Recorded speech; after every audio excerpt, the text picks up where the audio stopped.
Sa tabi ng urn na naglalaman ng mga abo ng labi ng biktimang si Amy Rose Lagasca, nakapalibot ang mga paborito niyang ulam at merienda. Dahil umabot ng isang araw bago natagpuan ang labi ni Amy Rose sa tambak ng basura, nagdesisyon ng pamilya na magpa-cremate na lamang. Isa si Amy Rose, 24 na taong gulang, sa tatlong mga ngalahig na natabunan ng bundok ng basura nitong Biyernes ng hapon sa Rizal Landfill. Nung nangyari po yung guho na yun, biglaan po. Pero gusto ko po iligtas yung asawa ko pero hindi ko po kaya iligtas kasi natabunan din po ako. Pero yung inahanap ko po yung asawa ko, hindi ko po na siya nakita. Wala pang anak ang mag-asawa kaya si Floppy ang nagmistulan nilang nag-iisang anak. Mula raw nang mamatay si Amy Rose, tumamlay at halos hindi na umalis sa silong ng cabinet ang aspin na nawalan din ng ganang kumain. Ang sakit po nung pagkawala niya sa akin. Hindi pa rin natatagpuan ang labi ng dalawa pang biktima. May mga sugatan naman daw na hindi umano nabigyan ng atensyong medikal tulad ng dalawang kaanak ni M. Hiningi ni M na itago ang kanyang pagkakakilanlan sa pangambang maapektuhan ang kanilang kabuhayan sa pangangalahig ng basura. Matapos nga raw ang pagguho, kanya-kanya ang pag-alis dahil walang transportasyon o ambulansya.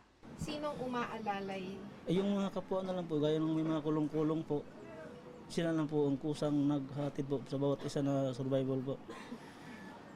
So wala hong, kunyari, mga pinatawag na ambulansya? Ay wala po talaga, wala po. Wala. Wala po. Kanya-kanya po to. Opo. Wala silang perang pampagamot kaya naisipan na lang nilang bumili ng May bukol antibiotics. naman. Napakita niyo po ba sa doktor? Hindi po naman napapacheck up. Ngayon, bukas pa nga po sana eh. Bakit mo hindi napacheck up? Kasi po, alam mo, sa kahirapan din po namin. Ay bukas pa po kami makapira. Bukas pa po namin ipapaискri. Ang International Solid Waste Integrated Management Specialist Inc. o ISWIMS ang private contractor na nagpapatakbo ng Rizal Landfill. Sa text message ng abogado ng ISWIMS na si Attorney Mark De Los Reyes, sa kanila raw tala, ang sugatan lamang ay ang tatlong operator ng bulldozer na agad nilang naipagamot. Nalulungkot daw silang mabalitaan na may mga ibang sugatan dahil ang kanilang protocol ay madala agad sa pinakamalapit na pagamutan. Kung may nangangailangan pa raw ng atensyong medikal ay ipagbigay alam lang sa kanila.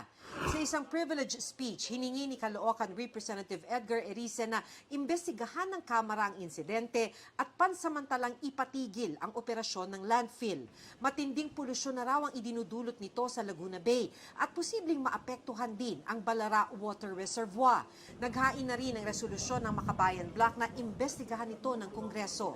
Sabi ng ISWIMS, bukas sila sa anumang investigasyon para sa full transparency. Para sa GMA Integrated News, Maki Pulido, nakatutok 24 oras.